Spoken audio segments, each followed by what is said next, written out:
नमस्कार, स्वागत है आपका आज के एक और वीडियो में। आज की इस वीडियो में हम जानेंगे क्लास 12 हिंदी चैप्टर 3 संपूर्ण क्रांति के पाठ का सारांश कैसे लिखें। ऐसा प्रोफेशनल सारांश बताएंगे जो आपको याद होगा, आप लिखेंगे तो उसे पूरा मार्क्स मिलेगा।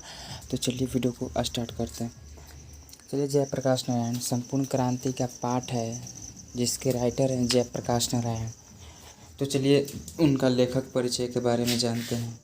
पहला लेखक परिचय। जयप्रकाश नारायण का जन्म 11 अक्टूबर 1902 को सारण जिले में हुआ, यानी उनका जो जन्म स्थान है वो सारण जिले में हुआ।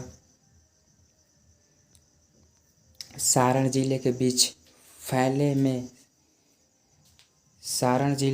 फैले गांव में जिसका नाम सिताब दियरा है।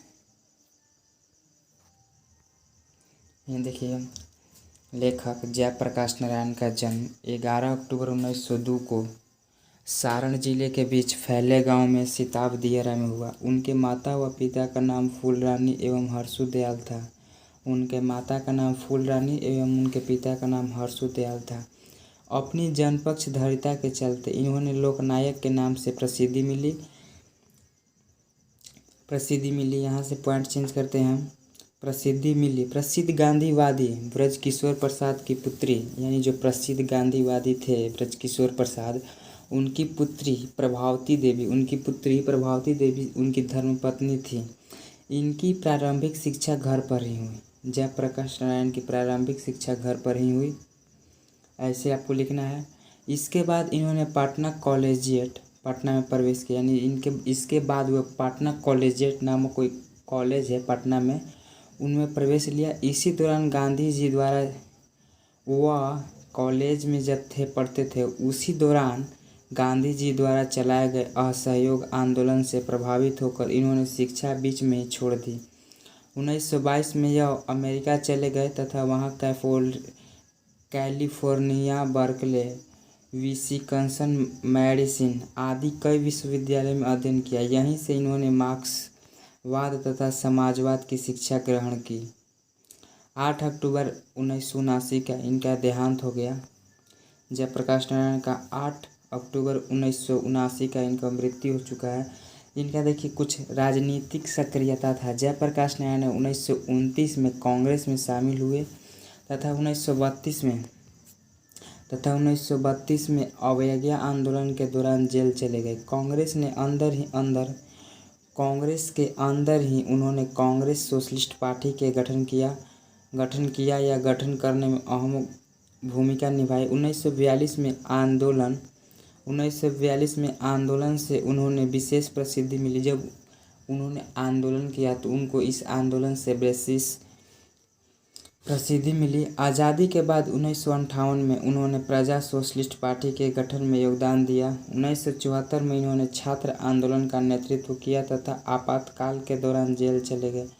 इनके मार्गदर्शन में ही जनता पार्टी का गठन हुआ। अब इनकी साहित्यिक रचनाएं देख लेते हैं। जयप्रकाश नारायण कोई साहित्यकार नहीं बल्कि समाजवादी थे, यानी इनकी हम लोग साहित्यिक रचनाएं में इस प्रकार लिखेंगे कि जयप्रकाश नारायण कोई साहित्यकार नहीं बल्कि समाजवादी थे, स्वाधीनता सेनानी तथा विचारधारा थे। फिर भी उन्होंने कुछ महत्वपूर्ण रचनाएं की हैं, जैसे इन्होंने एक रिकंस्ट्रक्शन का इंडियन पॉलिटी नामक पुस्तक लिखी। इसके अतिरिक्त उनकी कुछ कविताएं, निबंध तथा डायरी भी प्रकाशित हुई है। 1965 में इन्हें समाज सेवा के लिए मैगसेसे से सम्मानित दिया गया। अब इनके मरने के बाद उन्हें 1998 में भारत रत्न का सम्मान भी मिला। इनको मरण के उपरांत उनको भारत रत्न का सम्मान मिला, जो 1998। साहित्यिक विशेषता है उनकी, देखिए कुछ साहित्यिक विशेषता भी है।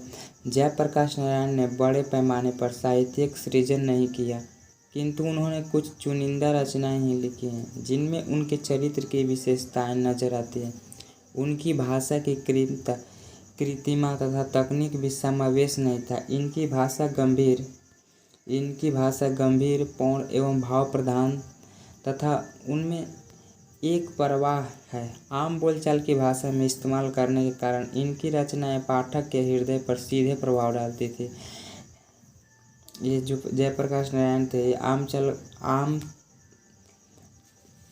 जो ये थे आम बातचीत के मामले में बहुत आगे थे और स्पष्ट थे। किसी के मुंह पर फटाफट बोल देते, किसी से डरते नहीं थे।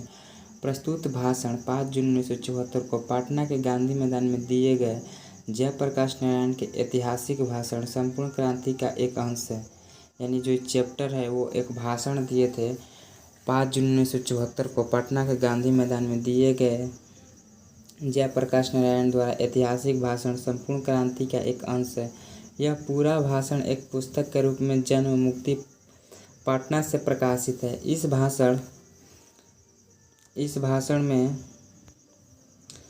भाषण में संपूर्ण देश में क्रांति की लहर दौड़ा दी थी। लोगों के हृदय में क्रांतिकारी विचारकों के दग उठे तथा आंदोलन ने विराट रूप धारण किया। देखिए जैसे ये था ना, क्रांतिकारी कैसा था, जैसे मान लीजिए कोई इंडिया टीम मैच हारा तो चाह रहा था कि हाँ, आप कभी सोचे होंगे कि वहाँ पर हम रहते तो शायद जिता देते। चाहे आपके सामने कोई युद्ध करता होगा तो ओवर हार गया तो उसके जब से आप फीलिंग कीजिएगा तो आपको लगेगा कि हाँ शायद हम होते हैं तो वे जिता सकते थे। इसी प्रकार लोगों के हृदय में क्रांतिकारी विचारों ने ठग उठे तथा आंदोलन ने विराट रूप धारण कर लिया। पटना के गांधी मैदान में वैसे भीड़ हो गया यहाँ पर इसके बाद आज तक इकट्ठी नहीं हुई और ना ही ऐसा प्रभावशाली जन संवाद कायम हो सका है। देखिए कोई एक राइटर लिखा है जयप्रकाश वह नाम जिसे इतिहास समादर देता है, बढ़कर जिसे पद चिन्हों को उस पर अंकित कर लेता है। राष्ट्र कवि दिनकर द्वारा यह लिखा शब्द है ये। तो देखिए आज की इस वीडियो में इतना ही। 4 हम स्टेप फॉलो किए हैं। देखिए 4 स्टेप। पहला में लेखक परिचय, दूसरा में राजनीतिक सक्रियता, और तीसरा में साहित्यिक रचनाएं और साहित्यिक विशेषताएं, और उसके बाद नोट प्रस्तुत भाषण। यानी हम टोटल 5 चीज़ को फॉलो किए हैं, जिससे आप भी फॉलो कीजिएगा तो आपको पूरा मार्क्स मिलेगा। और ऐसे video Hindi English class 10th 12th के लिए हमारे चैनल को फॉलो कर सकते हैं। तो आज की इस वीडियो में इतना ही। मिलते हैं नेक्स्ट वीडियो में। धन्यवाद।